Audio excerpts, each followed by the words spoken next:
আহ, আমাদের রেকর্ডিং শুরু হয়ে গেছে। আমি স্ক্রিন শেয়ার দিচ্ছি।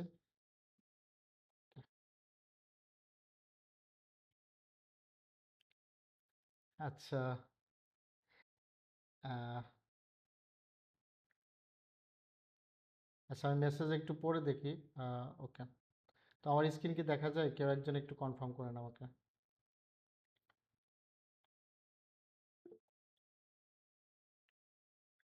আচ্ছা, এমনি বলেন আসলে ভয়েস দিয়ে দেখা যাচ্ছে কিনা।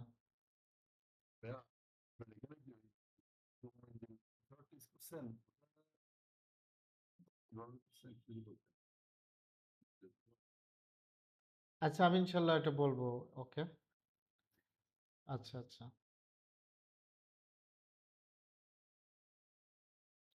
আচ্ছা, তো আমরা আলোচনা করবো হচ্ছে আমাদের আহ, 2-3 জনের প্রবলেম হয়েছে লাস্ট ক্লাসে আমি যেটা দেখাইছি। তো জাস্ট ওনাদের প্রবলেম নিয়ে আমি ডিসকাস করব। তো না বোঝা পর্যন্ত আপনারা যে কেউ কোশ্চেন করতে পারবেন। আহ, কোনো সমস্যা নাই।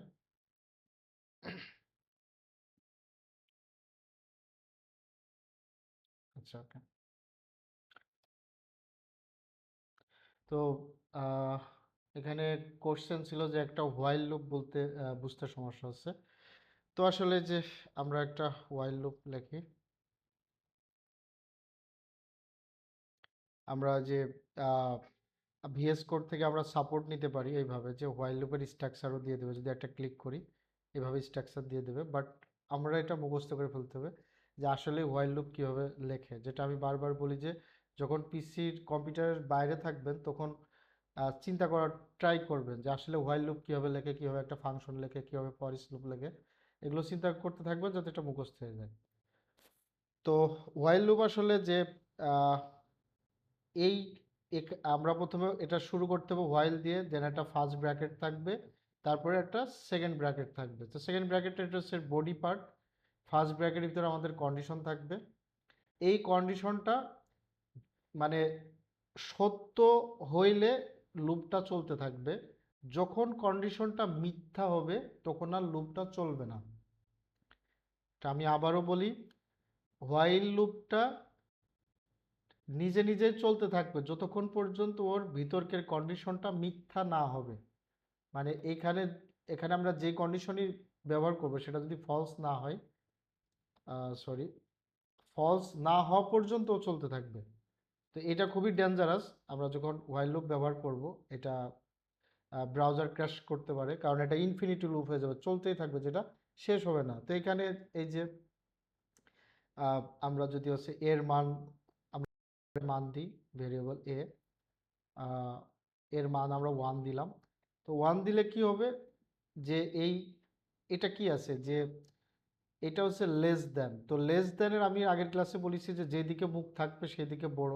তার মানে এ যতক্ষণ পর্যন্ত 10-এর ছোট হবে, অ্যান্ড এই যে লেস দেনের সাথে ইকুয়াল দেওয়া আছে, 10-এর ছোট এবং 10-এর সমান থাকবে, ততক্ষণ পর্যন্ত লুপটা চলবে। তো এখন কিন্তু এটা ইনফিনিটি লুপ, কারণ এর মান কিন্তু কখনোই বাড়তেছে না। তো আমাদের কি করতে হবে, মানটা বাড়ায় দিতে হবে। আমরা মানটা প্লাস প্লাস করে দেবো। প্লাস প্লাস করলে হবে কি, প্লাস প্লাসটা কিভাবে কাজ করে, এইটা সেম জিনিসটাই যদি আমরা এটাকে কমেন্ট করি, এইটা হয় এরকম যে এ ভেরিয়েবল হবে, একে এটা ইকুয়াল দিয়ে এই ভেরিয়েবলে অ্যাসাইন করবে, এর মান এর সাথে এক যোগ করবে। তো এই কাজটাই করবে যদি আমরা প্লাস প্লাস দিই, দুইটা সেম সেম আর কি, দুইটার রেজাল্ট সেমই আসবে। তো আমরা আজকে এটা দিয়ে দেখি, অ্যান্ড এখানে আমরা উপরে ইকো করি। ইকো আমরা $a, এটাকে আমরা সেভ দিলাম। ব্রাউজারে আসি, রিলোড থেকে 10 পর্যন্ত চলে আসছে। আমরা এখানে একটা বিআর ট্যাগ দিই। আচ্ছা, যেই ভাই হচ্ছে যে কোশ্চেন করছিলেন যে হোয়াইল লুপ বুঝতে সমস্যা হচ্ছে, তার যদি কোনো কোশ্চেন থাকে আপনি বলতে পারেন।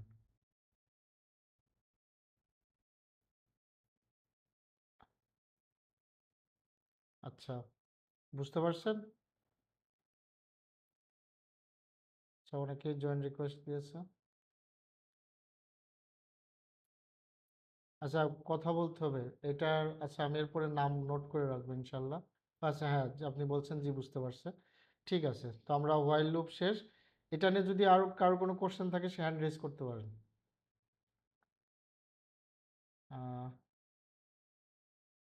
আচ্ছা, কারোর কোনো সমস্যা নাই। যাক, আলহামদুলিল্লাহ, হোয়াইল লুপ শেষ। আহ, তারপর হচ্ছে যে রফিকুল ইসলামের কোশ্চেন ছিল যে comparison operator and logical operator, এই দুইটার ভিতরে হচ্ছে যে বুঝতে সমস্যা ছিল। আচ্ছা, আমরা হচ্ছে যে লজিক্যাল অপারেটরের আমরা কি কি দেখব? আসলে আমরা সবচাইতে বেশি যেটা লাগে যে অ্যান্ড লাগে, তারপরে হচ্ছে যে or, sorry, or, and then হচ্ছে যে নট, এই তিনটাই সবচাইতে বেশি ব্যবহৃত হয়। তো এর বাইরে শিখার তো আসলে শেষ নাই, বাট শুরুটা করতে হবে একেবারে বেসিক ইসেনশিয়াল, যে জিনিসগুলো না লাগলেই না সেটাই শিখতে হবে, কারণ শিখার চাইতে ধরে রাখাটা বেশি ইম্পর্টেন্ট। তো আমরা লজিক্যাল অপারেটর এই তিনটাই দেখব। তো আমরা একটা ইফ কন্ডিশনে আসি, তো আমরা এখানে ভেরিয়েবল নিলাম, এ নিলাম, এর দিলাম 5, এখানে বি রাখলাম, বির মান দিলাম সাপোজ 6। তো আমরা প্রথমে এন্ডটা চেক করি। আমি এখানে যদি এটা ইফ কন্ডিশন দিই, ইফ যদি আমি বলে দিলাম যে ইফ এ যদি ইকুয়াল 5 হয়, তাহলে তুমি ইকো করবা this is correct, echo this is correct.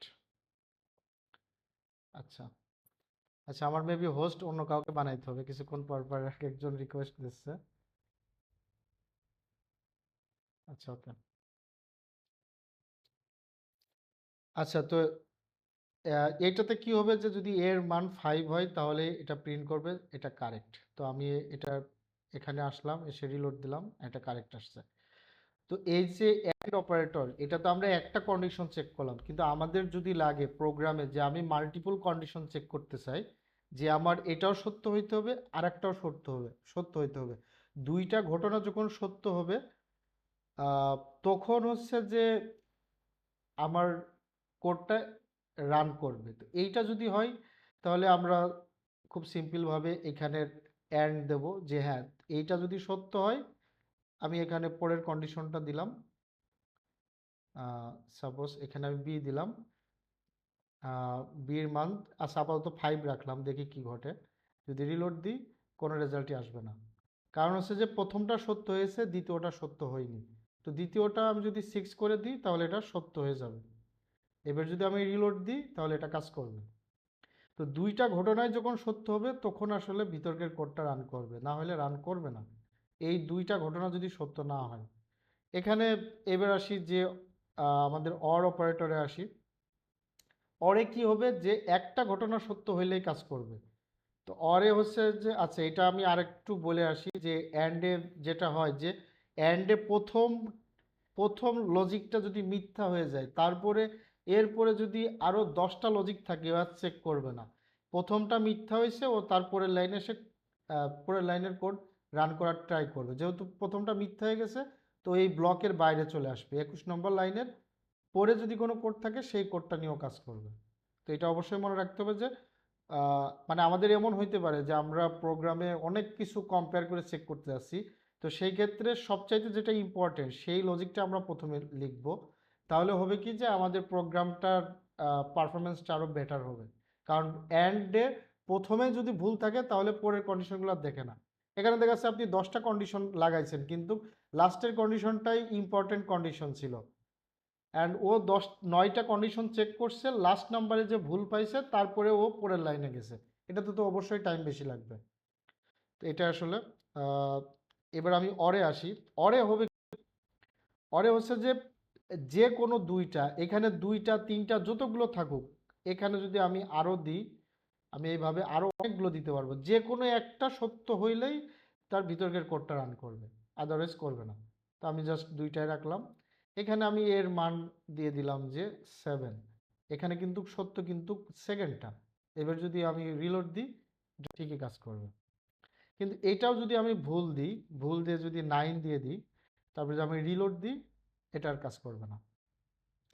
তো এইটা গেল অর। অ্যান্ড নটটা দেখি। নটটা হচ্ছে যে আহ, আমি এই কন্ডিশনগুলো একটু কমিয়ে দিই। নটটা এর মানে সত্যকে মিথ্যা বানিয়ে দেয়। সাপোজ আমি রেজাল্ট এর নামে একটা ভেরিয়েবল নিই। আচ্ছা, আমার পিসি অনেক স্লো কাজ করতেছে। রেজাল্ট আমি ফলস রাখলাম। ফলস রাখার পরে এইটা যদি আমি কন্ডিশনে দিই, এটা যেহেতু ফলস আছে কখনোই এই কোডটা রান করবে না। এখন আমি রিলোড দিলাম, রান করবে না। এখন যদি আমি এখান থেকে ট্রু করে দিই তাহলে কিন্তু কোডটা রান করবে। আমি যদি এখন রিলোড দিই কোডটা রান করতেছে। কিন্তু আমি চাচ্ছি যে না, আমি আমি আসলে যে ভেরিয়েবলটা যে ডাটা আসতেছে সেটা আমি টাচ করব না। এরকম অনেক কিছু হইতে পারে যে আমাদের ডাটাবেস থেকে ডাটা আসতেছে, তো ডাটাবেস থেকে যখন ডাটা কোয়ারি হয়ে আসবে তখন কিন্তু আমরা এটা কিন্তু কোয়ারির রেজাল্টে আমাদের এখানে রাখতে হবে। আমরা কিন্তু এখানে হার্ড কোডেড ভাবে চেঞ্জ করে দিতে পারবো না। তখন আমরা কি করতে পারি, আমরা এই যে নট অপারেটর ব্যবহার করতে পারি, যে কোনো একটা সত্য আছে সেটাকে মিথ্যা বানাই দেবো, মিথ্যা আছে সেটাকে আমরা সত্য বানাই দেবো। তো যেহেতু আমি আবার রিলোড দিয়ে আসি, কোডটা কিন্তু রান করবে না। কিন্তু আমি যখনই নট দিয়ে দেব তখন কি এই ফলস ছিল, ফলসটা নট দেওয়ায় ট্রু হয়ে গেল। তো যেহেতু এটা ট্রু হয়ে গেল পরের লাইনের কোড রান করবে। আমি সেভ দিলাম, যদি রিলোড দিই এটা কাজ করবে। তো আসলে প্রথম প্রথম প্রোগ্রামিং শুরু করলে এটা আসলে অনেক কনফিউজিং লাগে।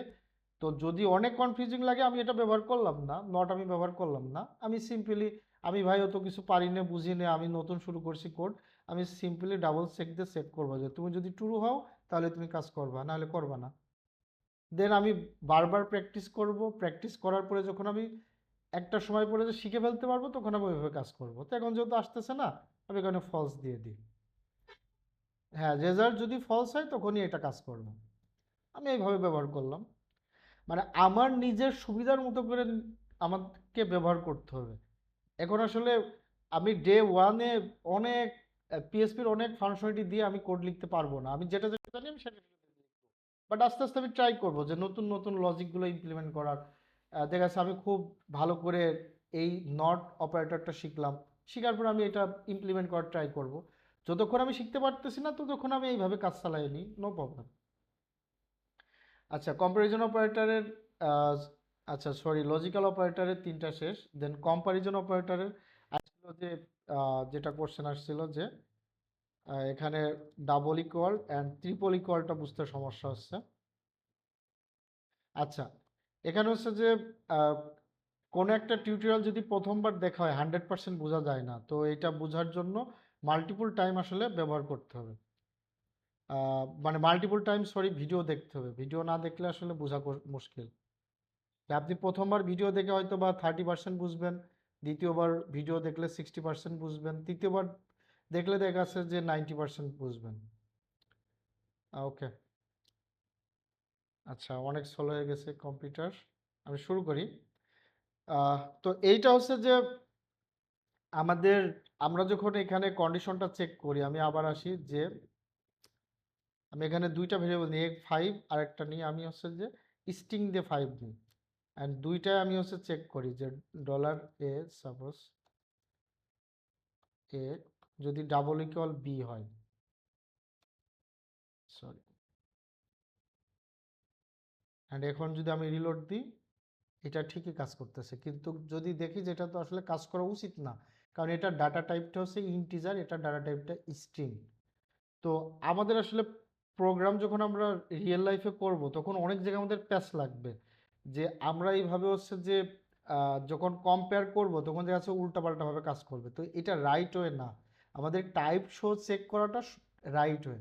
তো আমরা কখনোই ডাবল ইকুয়াল ব্যবহার করব না, এটা স্ট্যান্ডার্ড না। আমরা অলওয়েজ ট্রিপল ইকুয়াল ব্যবহার করব। আমরা যদি এখানে ট্রিপল ইকুয়াল ব্যবহার করি অ্যান্ড তারপরে যদি আমি রিলোড দিই তাহলে এই যে এটা ফলস দেখাচ্ছে। তো এটা করতেছে কি, ট্রিপল ইকুয়াল মিনস হচ্ছে যে এইটা আহ, মানে দুইটার মান সমান হইতে হবে অ্যান্ড দুইটার ডাটার টাইপটাও সমান হইতে হবে, তাহলে এটা কাজ করবে। তো এর মান 5 অ্যান্ড এটা একটা ইন্টিজার ভ্যালু, বির মানও 5 কিন্তু এটা একটা স্ট্রিং ভ্যালু, মানে ডাটা টাইপটা স্ট্রিং। তো প্রথমে কিন্তু ম্যাচ করতেছে, হ্যাঁ, যে আমি যদি দুইটা ইকুয়াল দিই তাহলে এটা ম্যাচ করতেছে, যে ঠিক আছে, কিন্তু তিনটা দিলে যখন ও টাইপ চেক করছে তখন আর ম্যাচ করতেছে না। তো সবচাইতে বেস্ট হয়ে যে আমি এটাকে কনভার্ট করে নিতে পারি। আমি যদি এটাকে ইন্টিজার করে দিই এইভাবে, তাহলে 5 থাকলেও এ কনভার্টে ইন্টিজারে কনভার্ট হয়ে যাবে। তখন যদি আমি রিলোড দিই এটা কাজ করবে। আচ্ছা, তো রফিকুল ইসলাম, তুমি কি এটা বুঝতে পারছো? আচ্ছা, ঠিক আছে। আচ্ছা, তো আমরা ভিডিওটা একটু পজ করি।